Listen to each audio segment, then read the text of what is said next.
नमस्कार दोस्तों। आज मैं सोमवार व्रत कथा लेकर के आई हूँ। कथा को अंत तक जरूर सुनिएगा। एक समय की बात है, किसी नगर में एक साहूकार रहता था। उसके घर में धन की तो कोई कमी नहीं थी, लेकिन उसके कोई संतान नहीं थी। इस कारण से वह बहुत दुखी रहता था। संतान प्राप्ति के लिए वह प्रति सोमवार को व्रत रखता था। वह पूरी श्रद्धा के साथ हर सोमवार को शिव मंदिर जाकर भगवान शिव और पार्वती की पूजा करता था। उसकी भक्ति से मां पार्वती एक दिन प्रसन्न हो गई। इन्होंने भगवान शिव से उस साहूकार की मनोकामना पूर्ण करने का आग्रह किया। इस पर भगवान शिव ने कहा कि हे पार्वती, इस संसार में हर प्राणी को उसके कर्मों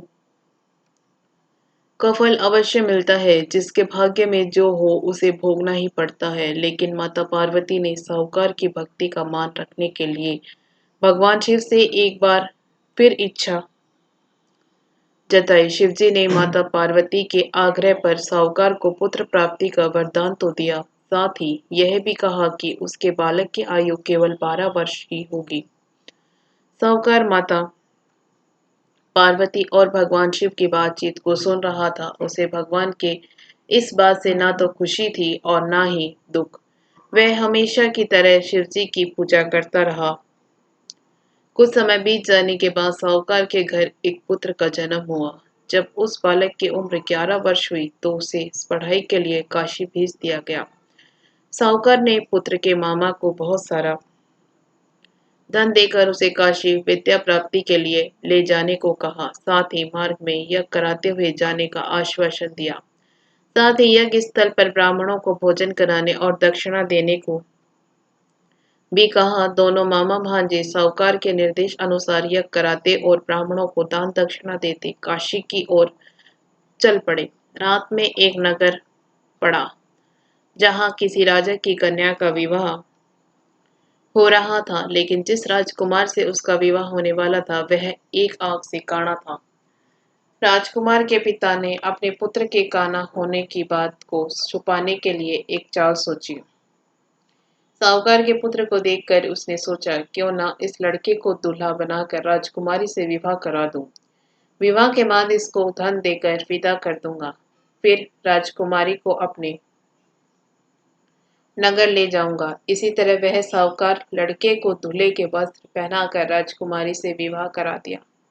लेकिन साहूकार का पुत्र ईमानदार था। उसे यह बात अच्छी नहीं लगे। उसने मौका मिलते ही राजकुमारी की चुन्नी के पल्ले पर लिख दिया कि तुम्हारा विवाह तो मेरे साथ हुआ है, लेकिन जिस राजकुमार के साथ तुम्हें भेजा जाएगा वह एक आंख से काना है। मैं तो काशी पढ़ने जा रहा हूँ। जब राजकुमारी ने चुन्नी पर लिखी बातें पढ़ी तो उसने अपने माता पिता को यह बात बताई। फिर राजा ने अपनी पुत्री को विदा नहीं किया।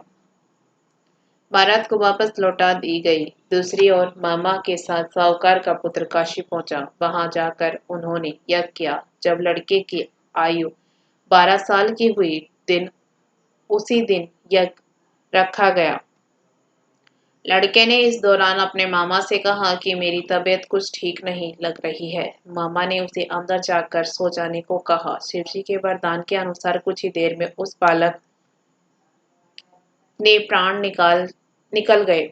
भांजे को मृत देख उसके मामा ने विलाप शुरू कर दिया। संयोगवश उसी समय शिवजी और माता पार्वती उधर से गुजर रहे थे। पार्वती ने भगवान से कहा, स्वामी, मुझे इसके रोने के स्वर सहन नहीं हो रहे हैं। कृपा कर आप इस व्यक्ति के कष्ट को दूर करें। जब शिवजी उस मृत बालक के समीप गए तो बोले कि यह उसी साहूकार का पुत्र है जिसे मैंने 12 वर्ष की आयु का वरदान दिया था। अब इसकी आयु पूरी हो चुकी है। लेकिन मातृभाव से विभोर माता पार्वती ने कहा कि हे महादेव, कृपा कर इस बालक को और आयु देने की, अन्यथा इसके वियोग में तड़प तड़प कर इसके माता पिता भी मर जाएंगे। माता पार्वती के इतने आग्रह पर भगवान शिव ने बालक को जीवित होने का वरदान दिया। शिवजी की कृपा से उस लड़के का पुनः जन्म हुआ। इस तरह शिक्षा प्राप्त समाप्त कर लड़का मामा के साथ अपने नगर की ओर वापस निकल पड़ा। दोनों साथ चलते हुए उसी नगर में पहुंचे जहां लड़के का विवाह हुआ। था। राजा ने लड़के को वहां पहुंचते ही पहचान लिया। फिर महल में ले जाकर खूब खातिरदारी की और अपनी पुत्री को विदा किया। इधर भूखे प्यासे रहकर साहूकार और उसकी पत्नी अपने बेटे की प्रतीक्षा कर रहे थे। उन्होंने अपने बेटे की मृत्यु का समाचार मिलने पर स्वयं प्राण त्याग देने का प्रण कर लिया था, परंतु अपने बेटे के जीवित होने का समाचार पाकर वह बेहद प्रसन्न थे। उसी रात भगवान शिव ने साहूकार के स्वप्न में आकर कहा, हे श्रेष्ठी, मैंने तेरे सोमवार के व्रत करने और व्रत कथा सुनने से प्रसन्न होकर तेरे पुत्र को लंबी आयु का वरदान दिया है। आपको ये कथा पसंद आई हो तो वीडियो को लाइक जरूर करिएगा। इसी तरह की कथा कहानियां सुनने के लिए हमारे चैनल को सब्सक्राइब भी जरूर करिएगा। धन्यवाद।